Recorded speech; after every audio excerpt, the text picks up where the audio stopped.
Muy buen día para todos. Iniciamos una nueva transmisión en vivo para Chacabuco en Red. Estamos aquí en la dirección del Hospital Municipal con el secretario de Salud, Ignacio Gastaldi. Bueno, como dice el título de la transmisión, ¿no? Para despejar un poquito algunas dudas sobre estos nuevos criterios, Ignacio, que hemos conocido la semana pasada con tema de los testeos, de los hisopados y por algunas, algunas consultas que ha hecho la gente, personas que han venido a hisoparse que se han enterado en ese momento que no podían ser hisopadas. Bueno, así que queremos un poquito charlar sobre eso, sobre los nuevos criterios, quién o qué sectores de la población están hisopando, Ignacio, cuáles no, y bueno, comentarle un poco a la gente porque han quedado dudas en ese sentido, así que está bueno aclararlo. Sí, ¿cómo estás? Buen día a todo Chacabuco. Empezamos a implementar estos nuevos criterios de diagnóstico clínico epidemiológico ya el fin de semana pasado, después de que el Ministerio de Salud de la Nación actualizara los criterios diagnósticos. Y ayer tuvimos una reunión los diferentes secretarios de salud de la provincia con el ministro de Salud, Nicolás Kreplak, en la cual explicaba la adhesión de la provincia a los nuevos criterios propuestos por Nación y esta nueva modalidad de trabajo y los motivos de esta nueva modalidad de trabajo. Estamos en una situación epidemiológica de alta circulación viral, de alta circulación de SARS-CoV-2, con una positividad que ustedes están viendo en los test altísima, que ya prácticamente nadie habla de positividad de porcentajes por lo alto que está dando. Y esto indica que hay, circulación comunitaria de este virus y fundamentalmente de la variante Omicron, que tiene entre sus características una contagiosidad muy elevada, ¿sí? Entonces, epidemiológicamente se relaciona esto que todo cuadro gripal, todo cuadro de vía aérea superior, prácticamente corresponde a esta enfermedad. Y que ha variado su presentación clínica en la población altamente vacunada que tiene la República Argentina, la provincia de Buenos Aires, y Chacabuco no es una excepción, con un amplio porcentaje de la población con 2 dosis y cada vez en forma creciente más gente con tercera dosis. Sumado a esto también gente que ha padecido COVID-19 después de una segunda dosis, que es como recibir una tercera dosis en forma natural. Y esto ha hecho que la enfermedad cambie a un cuadro mucho más leve en su amplia mayoría, ¿sí? En su amplia mayoría, que no requiere internación. Y como evoluciona toda pandemia, ¿sí? Como evoluciona toda pandemia, nos ha pasado muchos años atrás con la gripe H1N1, que primero el diagnóstico era exclusivamente por técnicas moleculares, no teníamos en ese momento ninguna prueba rápida de antígenos, y el diagnóstico lo confirmamos así. Posteriormente fue confirmado por la clínica exclusivamente.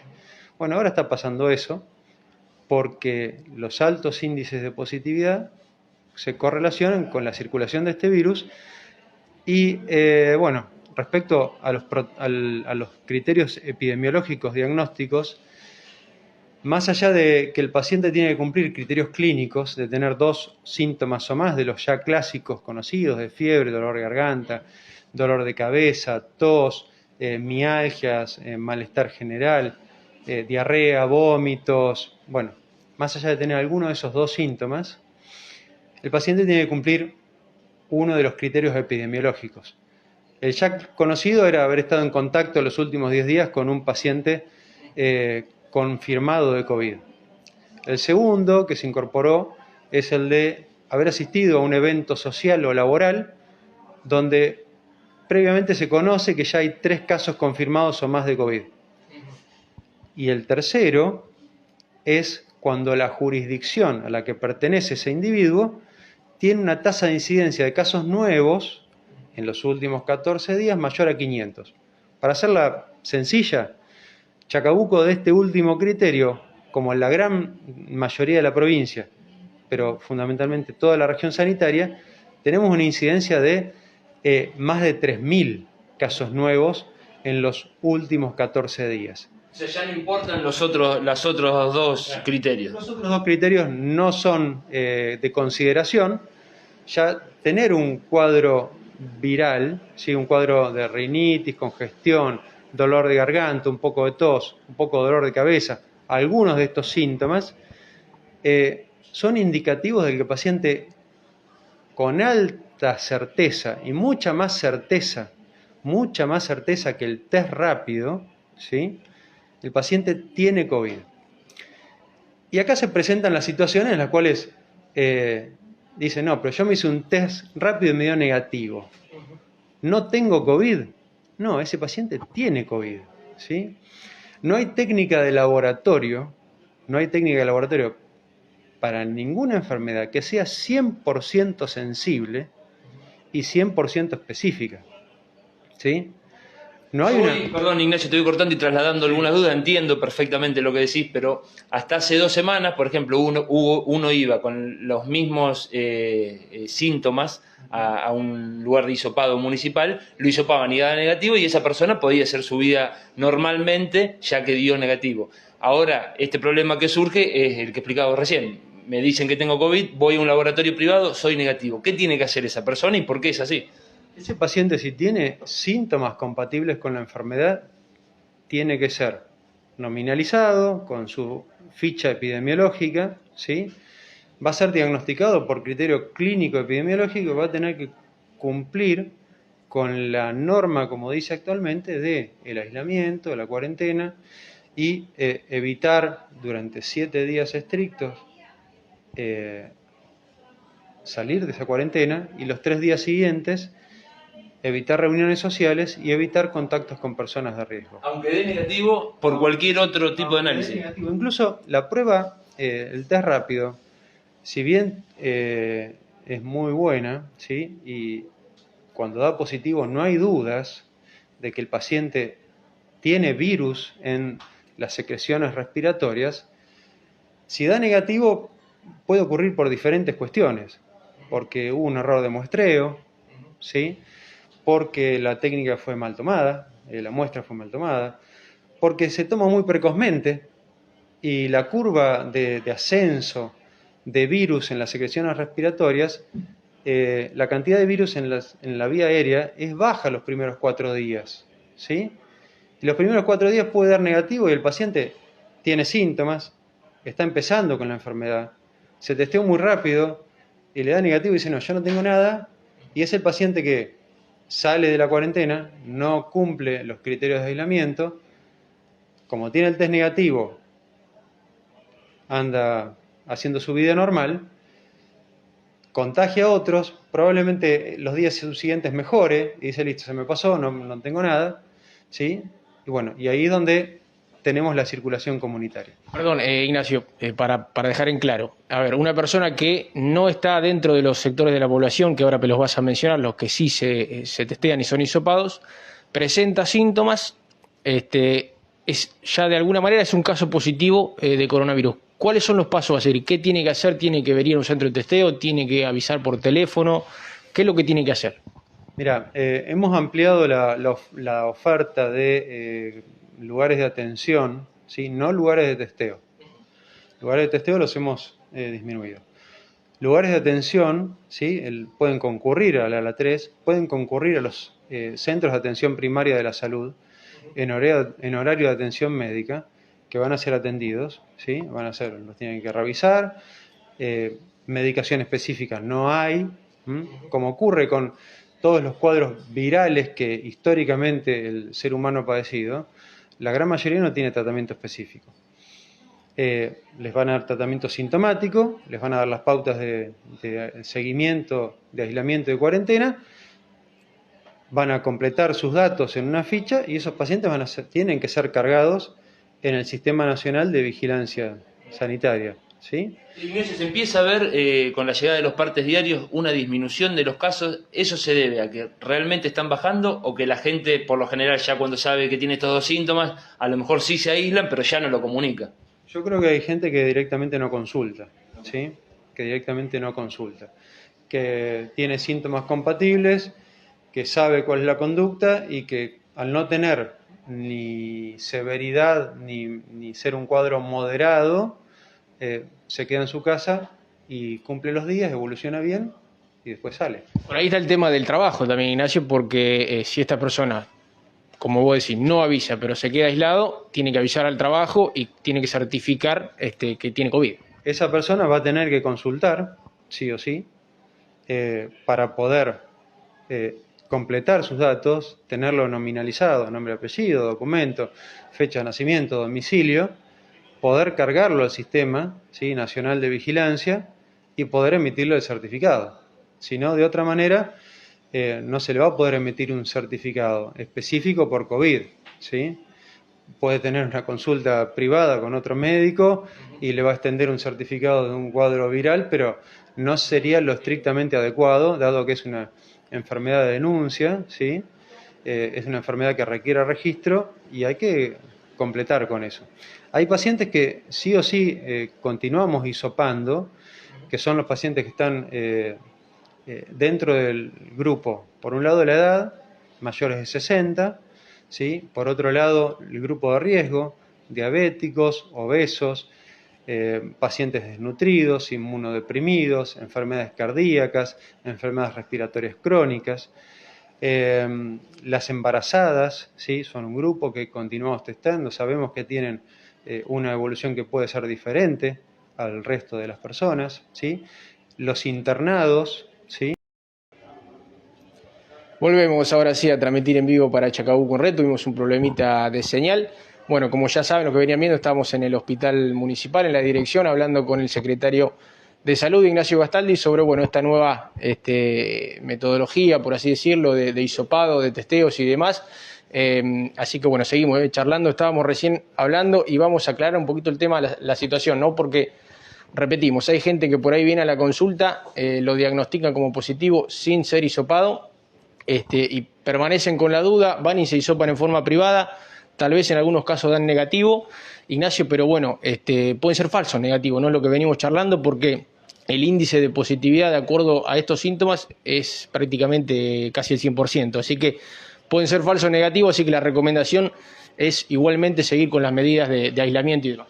Sí, prima siempre el criterio clínico y epidemiológico. Hay una frase de la facultad, ya de hace, digamos que la conocemos todos los que hacemos clínica, dice: la clínica es soberana, ¿sí? Uno tiene un paciente que tiene un cuadro clínico compatible con una enfermedad, ¿sí? Y uno tiene una prueba de laboratorio que es discordante, que no da lo que uno espera. Bueno, la clínica es soberana, ¿sí? Yendo a otra situación, uno tiene un paciente con una neumonía, ¿sí? Algo que se ve a diario. Uno lo confirma por lo que escucha, lo que le pregunta al paciente, lo pone el estetoscopio, lo revisa, tiene sus ruidos característicos, le hacemos una radiografía, eventualmente una tomografía, ¿sí? Y se diagnostica con eso, ¿sí? Le hacemos cultivos de sangre a ese paciente para tratar de identificar qué germen tiene en la neumonía. ¿Cuántos van a dar positivos de esos hemocultivos? Que es una técnica importante. Si da positivo, sabemos que de ahí viene el germen y lo podemos identificar, le ponemos nombre y apellido, sabemos qué antibiótico tenemos que darle. Bueno, menos del 20% de los cultivos en un paciente con neumonía son positivos. Y si viene negativo, ¿no tiene neumonía? No, sigue teniendo neumonía. Bueno, con el test rápido, incluso con la PCR, que tiene mucho menor falsos negativos que un test rápido. Pero el test rápido puede dar negativo a ese paciente. Y ese paciente tiene un cuadro clínico compatible. Y en esta situación epidemiológica de circulación comunitaria de SARS-CoV-2, ese paciente tiene COVID, ¿sí? O sea, nos vamos a equivocar mucho menos con la clínica, mucho menos con la clínica que con un test rápido negativo, ¿sí?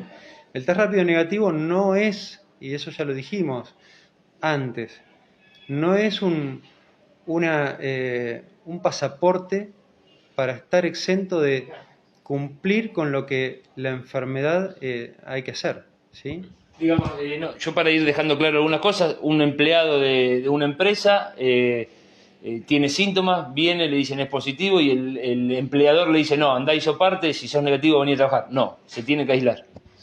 Se tiene que aislar y la conducta es esa, es el aislamiento durante 7 días, siempre y cuando ese paciente tenga esquema de vacunación completo, ¿sí? Esquema de vacunación completo son 2 dosis con menos de 4 meses desde aplicada la segunda dosis o la tercera dosis o dosis de refuerzo aplicada, o un paciente que haya tenido COVID y se haya recuperado después de aplicada la segunda dosis, ¿sí?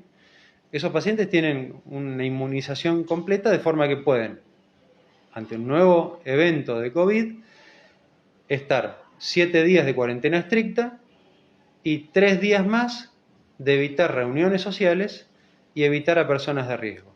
Siempre y cuando el día 6 y el día 7 hayan mejorado clínicamente y prácticamente al día 7 no tengan nada, ¿sí? Esa es la conducta a seguir. Después tenemos los contactos estrechos, que también son una cuestión importante, que aquellos que tienen vacunación completa están exentos de hacer la cuarentena siempre y cuando no tengan síntomas, ¿sí? Asintomáticos, contacto estrecho asintomático con esquema de vacunación completo. Esos pacientes pueden seguir con la vida normal, cuando tienen síntomas, directamente aislarse, porque es la conducta a seguir. ¿Cómo se avisa eso, Ignacio? Porque el tema de los contactos estrechos, yo me vengo a hisopar, mejor dicho, vengo a hacer la consulta, a decir que tengo síntomas, soy positivo por lo que tengo un certificado médico y demás para no ir al trabajo, para salir al aislamiento. ¿Qué hago? ¿Aviso a mis contactos estrechos? ¿Se encarga el propio sistema de avisar? ¿Cómo son los pasos a seguir a partir de ahí? La gran mayoría de las personas están todos vacunados, ¿sí? Entonces el contacto estrecho no se va a aislar. Y en esta situación, la realidad, que en esta situación de circulación comunitaria, prácticamente todos somos contactos estrechos. Ahora, si bien están bajando la cantidad de activos, ayer informamos menos de 500 activos, tuvimos días en los que tuvimos arriba de 1.200 pacientes activos. Y con 1.200 activos conocidos, ¿sí? Conocidos por el sistema, porque también están los que están cursando la enfermedad, que el sistema no toma conocimiento por las diferentes cuestiones, porque son asintomáticos, porque no consultan, porque se quedan en la casa, o porque toman conductas erróneas de seguir haciendo su vida normal teniendo la enfermedad. Bueno, somos prácticamente todos contactos estrechos en esta circulación comunitaria. No tiene sentido que el sistema de salud se ponga a avisar uno por uno porque es una tarea goliática. ¿Qué pauta y qué hay que tener en cuenta al paciente que empieza con algún síntoma, no se viene ya a hisopar porque esto ya se está transformando en algo común, se queda en su casa, pero qué tiene que tener en cuenta que le puede marcar que es el inicio de una enfermedad un poco más grave para que sí venga o sí llame? Bueno, ahí yo creo que no tenemos que tomar esto como algo común, no tenemos que tomar esto como un cuadro banal, que no pasa nada, si bien el amplio porcentaje de pacientes sigue un curso benévolo, sin grandes complicaciones. La persistencia de la fiebre, ¿sí? En forma sostenida, que pasan 3, 4, 5 días y el paciente sigue con fiebre. Intensa tos, falta de aire, obviamente. El paciente que está en la casa y se agita y nota que le falta el aire, que le cuesta respirar de ir de la cama al baño, ¿sí? Bueno, obviamente el no vacunado tiene que tener muy abiertos los ojos porque se siguen viendo neumonías bilaterales en gente no vacunada, ¿sí? ¿Al no vacunado está dentro de los que se tienen que hisopar? El no vacunado es un paciente que hay que tener más consideración. No tiene que hisoparse sí o sí, porque le aplica las generales de la norma, pero tiene que tener mayor consideración respecto a la evolución, ¿sí? Más vigilado, sí, realmente sí. Hemos visto neumonías en esta semana pasada, neumonía bilateral en gente no vacunada joven, que yo todavía, voy a hacer esto una opinión personal, no puedo entender cómo todavía no están vacunadas. Digamos, hay gente que... Chacabuco estamos en más de 49.600 personas con primera dosis, pero tenemos una población objetivo de alrededor de 51.000, ¿sí? O sea, hay gente que le falta su primera dosis. Y segunda dosis, tenemos una cantidad importante de gente que falta. Y eso yo no lo encuentro realmente asidero científico a que esa gente no esté vacunada. Es fundamental la vacunación. Lo hemos visto que, comparando lo que pasó en abril-mayo del año pasado, lo que pasó ahora, la cantidad de activos que tuvimos ahora y el bajo porcentaje de internación, el efecto es la vacunación. No hay otra. Digamos, no hay otra variable que haya incidido en esto para cambiar la evolución. Entonces, es una cuestión, ya excede la decisión personal, es una cuestión de salud pública. Cuidarse un poco uno, porque realmente cambia la gravedad, cambia la internación, cambia la letalidad, ¿sí? Pero es una cuestión de cuidar al otro. Hoy empieza a regir el pase sanitario en lo que son transportes de media y larga distancia y se está hablando de lo que va a pasar cuando inicien las clases. Te lo pregunto, una opinión personal para que me des. ¿Crees que debería obligarse a que todos los chicos que concurran a la escuela estén vacunados obligatoriamente? No sé si va a ser una medida que va a implementar el Ministerio de Salud o la Dirección General de Cultura y Educación.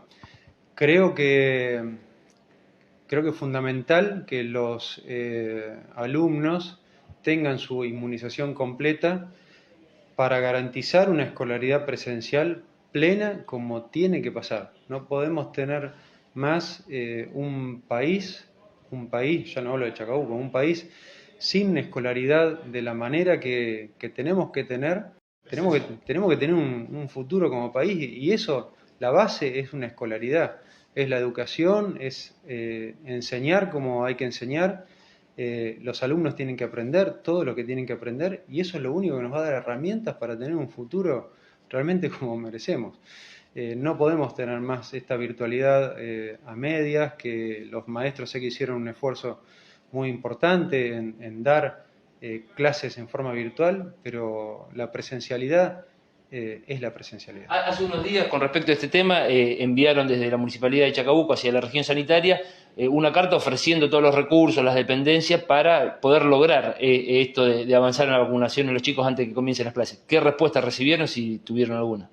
El doctor Jorge Herce me dijo que la carta que le envié la elevó al ministro de Salud y puso a consideración lo que le ofrecía, que es toda la infraestructura y todo el recurso humano del partido de Chacabuco en cuanto a hospital municipal, hospitales de las delegaciones, los centros de atención primaria de la salud y cualquier otra estructura que sea acorde a llevar adelante un plan de vacunación para que todos estén vacunados, pero sobre todo los menores en edad escolar, que no podemos perder más días de presencialidad por COVID. Nacho, te vuelvo un poquito a lo que es el testeo. En los últimos días viene corriendo esta noticia de la posible y próxima salida a la venta pública de estos dispositivos de testeo. ¿Qué opinión tenés primero de eso? Y si hay información, ¿no? Porque estuviste con el ministro, así que, ¿qué te han podido decir? No, información específica no. Sí creo que es fundamental dos cosas. Que el autotesteo sea bien utilizado, que no sea utilizado para tener un test negativo y salir a la calle con síntomas, ¿sí? Y tercero, que tenga un registro adecuado. No sé, digamos, si hay que tener bien orquestado el tema del registro, de que los pacientes positivos sean comunicados efectivamente al Sistema Nacional de Vigilancia. Si no, va a quedar en una prueba domiciliaria de embarazo y que nadie se va a enterar de que esa persona está embarazada. ¿Ustedes hay novedad? Mira, ahí hay cuestiones relacionadas con la toma de la muestra, que hay que hacerla en forma correcta, que un autotesteo, digamos, una persona que sea muy sensible es probable que no tome adecuadamente la muestra, que no introduzca el hisopo hasta el lugar donde hay que introducirlo, y ese es el puntapié de un testeo correcto, ¿sí? Si yo te voy a hisopar para hacer un test rápido, porque tenés indicación de hacer un test rápido, y te hisopo únicamente el extremo, digamos, el orificio de la nariz, ¿sí? Y no tomo bien la muestra con células donde hay que tomarla, es probable que ese test dé negativo y sea un vicio de la toma de la muestra que, bueno, ahí es donde está el cuello de botella.